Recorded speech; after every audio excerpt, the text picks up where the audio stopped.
Welcome to LC Screen Talk. My name is Larry, and this is my review of Batman v Superman: Dawn of Justice.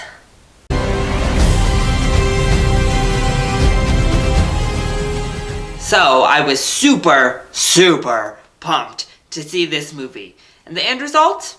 It was good, but I needed great. So I am a little bit disappointed. So today we're going to throw out any sort of format that I usually do, and we're just going to talk about the movie at large. And I want to go ahead and just start with our main Trinity of Batman, Superman, and Wonder Woman.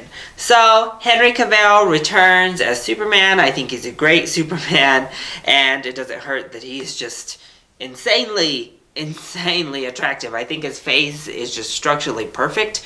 And it makes it a little bit distracting, like I said in The Man from U.N.C.L.E. He's just too good looking for his own good.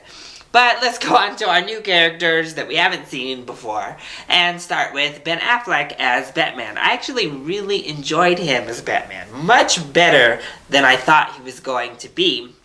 I think he was just a little bit intense the entire time. Had that clenched jaw kind of Batman, Bruce Wayne thing going on the whole time. But this Batman really portrayed some things I had wanted to see, the intelligence factor that Batman always brings to the table. And I think that was missing a lot from especially Christopher Nolan's portrayal. And then let's go ahead and talk about Miss Gal Gadot as Wonder Woman. I'm not going to really speak to her acting. I think she did what she was there to do. But overall, Gal Gadot wasn't given a lot of room to really show off any sort of acting or characterization of Wonder Woman.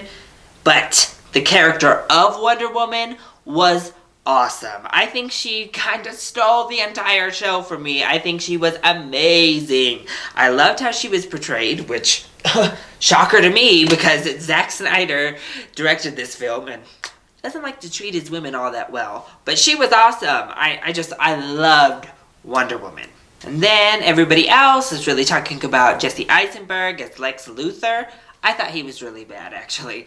It's exactly what you expect from the trailers. He is the Riddler through and through here. And it's just so distracting. Not only from the fact that this is a Lex Luthor unlike any Lex we've ever seen. And don't worry, he is, the original Lex Luthor's son. So we can take a little bit of solace in that. But just his style, playing basketball, it was all just so weird. It was just a very weird way to take this character. And not only that, Jesse Eisenberg was hamming it up. He was hamming it on level 10 for the majority of this film, which was just completely ripped out of a different movie. The rest of the movie was so dark and gritty and real. And then you had a guy that looks like he would have fit right in Batman and Robin. It was really distracting. And then Amy Adams as Lois Lane. We've seen her in the role before. I think Amy Adams herself delivered here. She was very good in her role. She gave it 100%, and, she made you feel something. However, Lois Lane was written terribly. I don't know what it was, but she annoyed me the entire movie. I kind of was just like, can we lock her in a safe room somewhere, make sure she doesn't die? But I'm kind of sick of seeing her all up in the action here. So, then we had Jeremy Irons. I thought he was great as Alfred. I really enjoyed his snarky little comments. You could see he was a little jaded, a little tired of all of Bruce Wayne's crap. I thought Diane Lane was very good in her very limited role. And Holly Hunter, she plays the senator here. I thought she was very good. I enjoyed seeing her on the screen each time she came on. Lawrence Fishburne also is back. I enjoyed his turn as well. Brought a little bit of comic relief to a movie that desperately needed some more comic relief. And then Zack Snyder. He's not a member of the cast, but he is the director. I think he's a major problem with this film, if we're being honest. His slow-mo, very overly dramatic directing style really hurt the movie. He took things and stretched them way too long. He made moments feel way too grand and dramatic that shouldn't have felt like that at all. It just all felt overbloated, overstuffed. It ran about 30 minutes too long, in my opinion, because the entire first act of the film was a complete mess. Like, I thought I was actually going to hate this film after getting through the first 10 minutes, because the first 10 minutes are cringeworthy, and that is almost completely Zack Snyder's fault. So at this point, I'm just going to put it out there, spoiler alert, from this point on in my review, we're going to be talking spoilers, and it's going to start with that first 10 minutes and what Zack Snyder screws up. So if you don't want to see any spoilers, click away. Thank you for watching. Everybody else, if you've seen the movie, let's talk. So Batman's parents' death scene. Did we need to see it again? For one, we all know what happens. We've all seen it a million trillion times. It was not necessary. But two, that slow-mo gun-clicking pearls was a mess. And then the kid yelling, it all was just so cheesy and so dramatic. Three, the angle at which Martha Wayne was shot was so unbelievable. I couldn't even handle it. That she was just laying there looking pretty with just blood splattered on her face, still able to breathe and take gasps. No, half of your face would have been blown off. Are you kidding me? And I almost lost it when those bats took little kid Bruce Wayne up like that and he was like controlling them. Thankfully, it was a dream. And in that instance, I was glad for the dream. But we went to Dreamland one too many times. I mean, we kept going back to that well that has been used by movie after movie for years after years. And it just seemed like a cheap device. And every other time it was used, I didn't appreciate it at all, actually. Just this once, I was so thankful they didn't go that route with Batman that I was okay. Speaking of the dreams, I was totally lost even after my second viewing on that dream where the Flash comes to him. I know the Flash has been known to travel through time. He runs so fast he can, literally time travel.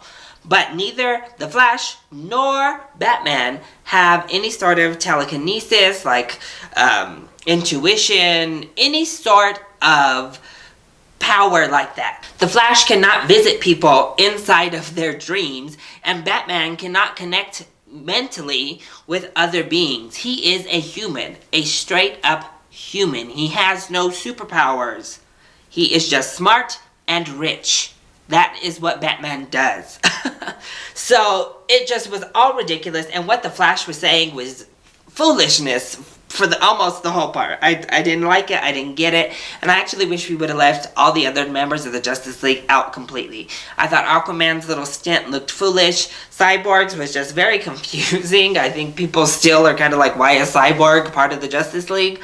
I don't know. The Flash's other scene was fine. I thought his was the best out of the little vignettes, but we could have just done without any of them, to be honest. I get it, we're teasing. Maybe if you had just showed the symbols and in that file, it would have been much better, in my opinion. Also, the editing style was just a disaster, made the pacing seem very off and very weird. And really, we just took way too long to get to anything anyone cared to even see. They tried to make some sort of really hard political message. It just fell flat because it wasn't deeply rooted enough, the writing wasn't good enough, the characters weren't developed enough. So nothing was really laid for the movie to really grip you on that sort of story level. We were all here for the main event, and the main event didn't have enough actual good build-up to make you excited for it. So for as bad as that first act was, the second act was alright, it was good. And then the third act is just amazing. When we're in the big battles, it's all done so well. I'm not really complaining about the CGI. It's too much CGI in the action. No, screw that. It looked amazing. It was exciting. It was fun. It was exactly what we came to the theater to see. So that's why Batman v Superman, for me, gets a pass. I think you should see this in theaters. It looks awesome on that big screen.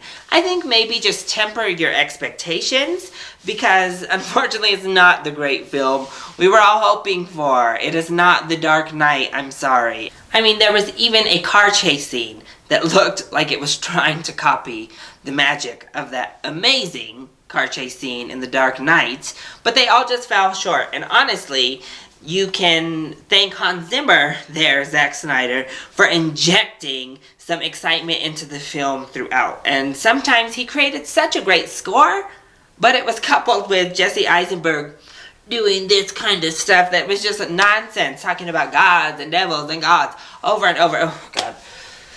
we should have just cut Jesse Eisenberg's part way down and maybe recast him because it didn't work for me. Sorry. So overall, Batman v Superman is a deeply flawed movie, but that last act is just so much fun and really delivers on the promise you are hoping to see, that I think it does deserve to be seen on the big screen.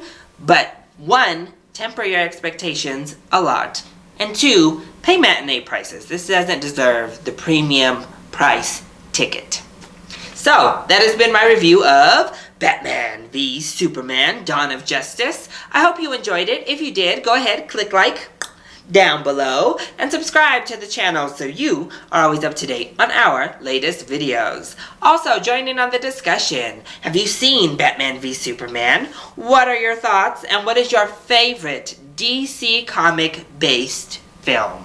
Let me know in the comment section down below or hit me up on Twitter. I love you all so much for your support. Mwah! Thank you for watching, and I'll see you next time. Bye!